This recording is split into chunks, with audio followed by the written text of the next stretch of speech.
तो friends, question number 3 में हर part में हमें ये दोनों फॉर्मूला यूज करना है, दैट इज पार्ट्स इन दो फॉर्मूले के एप्लीकेशन पर बेस्ड है। स्टार्ट करते हैं पार्ट नंबर 1 से। पार्ट नंबर 1 में हमें बोला गया है कि एक एपी का in an AP first term है 5, कॉमन डिफरेंस है 3, nth टर्म है 50 और हमें निकालना है number of terms and sum of first n terms. क्योंकि हमें बता दिया गया है कि ये एक एपी के first term common difference and nth term है, तो हम ये फॉर्मूला यूज कर सकते हैं। ये बहुत ही इंपॉर्टेंट है। फॉर्मूला यूज करने से पहले हमें इंश्योर होना है कि हम जहां भी ये फॉर्मूला यूज कर रहे हैं वो एक एपी के लिए ही यूज कर रहे हैं। अब यहाँ पे डायरेक्टली दिया गया है कि एक एपी के first term common difference and nth term है, तो हम ये फॉर्मूला यूज कर सकते हैं। सबसे पहले हमें nth टर्म दिया गया है, तो ये वाला फॉर्मूला यूज करेंगे to find the number of terms, क्योंकि जो nth टर्म का फॉर्मूला है वो है हमारा a plus n minus 1 into D, और हमें nth टर्म दिया है, फर्स्ट टर्म दिया है एंड कॉमन डिफरेंस दिया है, तो हम इजीली ये फॉर्मूला यूज करके n that is number of terms निकाल सकते हैं। चलिए पहले इस फॉर्मूले में वैल्यूज पुट करके नंबर ऑफ टर्म्स निकालते हैं। तो nth टर्म हमें दिया गया है 50, फर्स्ट टर्म है 5 plus n minus 1 into common difference है 3। तो सॉल्व करेंगे, ये हो जाएगा 50 माइनस 5, ये 5 लेफ्ट हैंड साइड में चला जाएगा, equals to n minus 1 into 3 हो जाएगा 45 upon 3 equals to n minus 1, ये 3 नीचे चला गया, तो हो गया 15। n माइनस का वैल्यू 15 है, n माइनस 1 अगर 15 है तो n का वैल्यू कितना हो गया 15 प्लस 1 दैट इज 16। यहाँ से हमारा n का वैल्यू आ गया 16। अब दूसरा जो चीज हमें निकालना है वो है F N that is first term. अब हमने nth टर्म का फॉर्मूला यूज करके n का वैल्यू निकाल लिया और हमें निकालना है अब sum of first n terms that is S. n का वैल्यू हमारा है 16, तो सम ऑफ फर्स्ट 16 टर्म्स हमें फाइंड आउट करना है। इसलिए हम ये वाला फॉर्मूला यूज करेंगे। सम ऑफ फर्स्ट 16 टर्म्स क्या हो जाएगा 16 upon 2 that is n upon 2 into 2a, a का वैल्यू है 5 प्लस n माइनस 1, n हमने निकाला 16 माइनस 1 इंटू कॉमन डिफरेंस है 3, तो हम इजीली सॉल्व कर लेंगे। तो हो जाएगा 8 इंटू 2 5 जा 10 प्लस 3 इंटू 3, हो जाएगा 8 10 प्लस 15 इंटू 3 दैट इज 45, ये हो गया 8 into 55 440। Sum of first n terms, n हमारा 16 है that is sum of first 16 terms हो जाएगा 440, ये हो गया हमारा आंसर। पार्ट 2 में हमें बोला गया है फर्स्ट टर्म दिया है 7, 13th टर्म दिया है 35। अब यहाँ पे हमें कॉमन डिफरेंस नहीं दिया गया है एंड हमें सम ऑफ फर्स्ट 13 टर्म्स भी निकालना है। बहुत आसान है। अगेन हम पहले nth टर्म का फॉर्मूला यूज करेंगे टू गेट कॉमन डिफरेंस, क्योंकि nth टर्म का फॉर्मूला हमारा क्या है, हमारा nth टर्म के फॉर्मूले में है an equals to a plus n minus 1 into D. अब यहाँ पे हमें n दिया गया है 13, हमारे पास nth टर्म है, फर्स्ट टर्म है, n का वैल्यू है, और कॉमन डिफरेंस हम इजीली इस फॉर्मूले को यूज करके निकाल सकते हैं।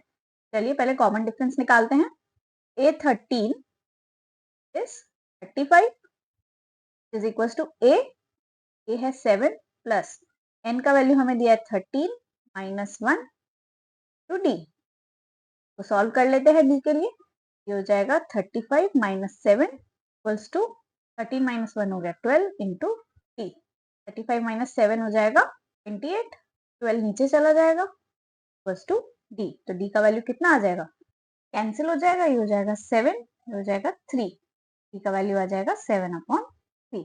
यहाँ से हमारा फर्स्ट पार्ट हो गया D that is common difference का वैल्यू 7 अपॉन 3। दूसरा हमें निकालना है सम ऑफ फर्स्ट 13 टर्म्स। तो सम ऑफ फर्स्ट 13 टर्म्स क्या हो जाएगा, it will be n upon 2। ये फॉर्मूले में वैल्यूज डालेंगे तो n है हमारा 13 upon 2 into 2a plus n minus 1 that is 13 minus 1 तो कॉमन डिफरेंस हमने निकाला 7 अपॉन 3, तो हम इजीली सॉल्व कर सकते हैं। तो ये हो जाएगा 13 अपॉन 2 2 7 14 प्लस 12 इंटू 7 अपॉन 3, ये हो जाएगा 4, आ जाएगा 13 अपॉन 2 इंटू 14 प्लस 4 7 28, हो जाएगा 13/2 two 14 plus 28 that is 42। Cancel हो गया 21, मल्टीप्लाई कर लेंगे हम 21 इंटू 13, 3 3 2 6 21 हो गया 3773 हो गया हमारा आंसर। नेक्स्ट है part number 3। Again part number 3 में हमें 12th टर्म दिया है, कॉमन डिफरेंस दिया है।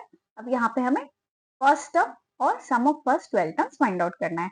अगेन हम ये दोनों फॉर्मूला यूज करेंगे। सबसे पहले 12th टर्म दैट इज 8 12 दिया गया है 37। nth टर्म क्या होता है? nth टर्म होता है a plus n minus 1 into D. यहाँ पे हमें nth term that is 12th term दिया गया है 37। फर्स्ट टर्म हमें नहीं दिया गया है, n हमें दिया है 12, कॉमन डिफरेंस दिया है 3। तो ये फॉर्मूला यूज करके हम इजीली फर्स्ट टर्म निकाल सकते हैं। चलिए इसमें वैल्यूज रखते हैं। 37 that is 12th term equals to a plus n है हमारा 12, तो 12 माइनस 1 इंटू डी, डी है हमारा 3, हो जाएगा 37 equals to a plus 12 minus 1 that is 11, 11 into 3 is 33।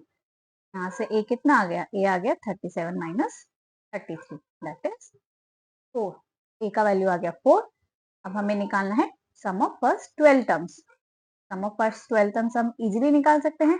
इस फॉर्मूले में वैल्यूज डालेंगे तो n है हमारा 12 ऑन 2 इंटू 2a, 2a है हमारा 4 plus n minus 1 is 12 minus 1 into common difference है 3, हो जाएगा ये कैंसिल हो जाएगा 6 इंटू 2 4 जा 8 प्लस 11 इंटू 3, 12 माइनस 1 हो गया 11 इंटू 3 दैट इज 33, ये हो जाएगा 6 इंटू 33 प्लस 8 दैट इज 41, हो गया 6 1 जा 6, 6 4 जा 24, हो गया हमारा answer that is sum of first 12 terms. Question number 3 के पार्ट 4 में हमें थर्ड टर्म दिया गया है 15 and sum of first 10 terms दिया गया है 125। हमें निकालना है common difference and 10th term. सबसे पहले जो हमें फर्स्ट इंफॉर्मेशन दी गई है that is third term. Third term अगर हम इस फॉर्मूले से लिखे तो वो कितना हो जाएगा? a plus 3 minus 1 into D, और इसका value that is third term हमें दिया गया 15। तो सिंप्लीफाई करेंगे तो हो जाएगा a plus 2d equals to 15। ये हो गया हमारा first information that is third term equals to 15। दूसरा इंफॉर्मेशन जो है वो है 10th टर्म। s10 अगर हम ये फॉर्मूले से लिखे, s10 क्या हो जाएगा? n का वैल्यू हो जाएगा 10, 10 upon 2 into 2a plus 10 minus 1 into d का वैल्यू हमें दिया है 125। तो सिंप्लीफाई करेंगे तो ये हो जाएगा 5, ये हो जाएगा 5 into 2a plus 9d equals to 125 और 2a plus 9d equals to 125 upon 5। तो कैंसिल कर देंगे, हो जाएगा 25। हमारा जो दूसरा इंफॉर्मेशन आएगा वो हो जाएगा 2a plus 9d equals to 25। ये हो गया दूसरा इंफॉर्मेशन। अब हमारे पास आ गई दो equations a and d that is दो वेरिएबल में। चलिए पहले इन दोनों इक्वेशन को सॉल्व करते हैं। तो linear equation in two variable solve करने के लिए हम एलिमिनेशन मेथड यूज करते हैं। यहाँ पे आप कोई सा भी मेथड यूज कर सकते हैं। जो हमारा इक्वेशन 1 है that is a plus 2d equals to 3, इसको हम 2 से मल्टीप्लाई करेंगे ताकि a का कोएफिशिएंट है वो दोनों इक्वेशन में सेम हो जाए दैट इज 2a हो जाए। ये आ जाएगा 2a plus 4d equals to 30। दूसरा इक्वेशन जो हमारा है 2a plus 9d equals to 25। अब इस इक्वेशन को इसमें से माइनस कर देंगे, ये 2a कैंसिल हो जाएगा, 4d minus 9d that is minus 5d equals to 30 minus 25 हो गया 5। यहाँ से हमारा d का वैल्यू आ गया -1 एंड a का वैल्यू निकालने के लिए हम जो हमारा फर्स्ट इक्वेशन था उसमें d की जगह -1 रख देंगे तो हो जाएगा a plus 2 into -1 equals to 15, हो जाएगा a माइनस 2 इक्वल्स टू 15 और यहाँ से a का वैल्यू आ गया 17 दैट इज -2 इस साइड चला जाएगा तो 15 प्लस 2 17। अब हमारे पास d का वैल्यू आ गया, a का वैल्यू आ गया। हमारा एक जो पार्ट था दैट इज फाइंड d, उसका तो आंसर आ गया -1 एंड टेंथ टर्म कितना हो जाएगा?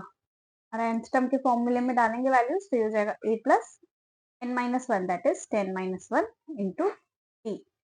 यहाँ पे हमें a का वैल्यू भी पता है और d का वैल्यू भी हमने निकाल लिया है, तो 10th टर्म हो जाएगा हमारा 10 is 17 plus 9 into 10 minus one हो गया 9, d का वैल्यू है माइनस वन, तो हो जाएगा 17 प्लस 9 दिस। तो हमारा जो 10th टर्म है वो आ गया 8, हो गया हमारा आंसर।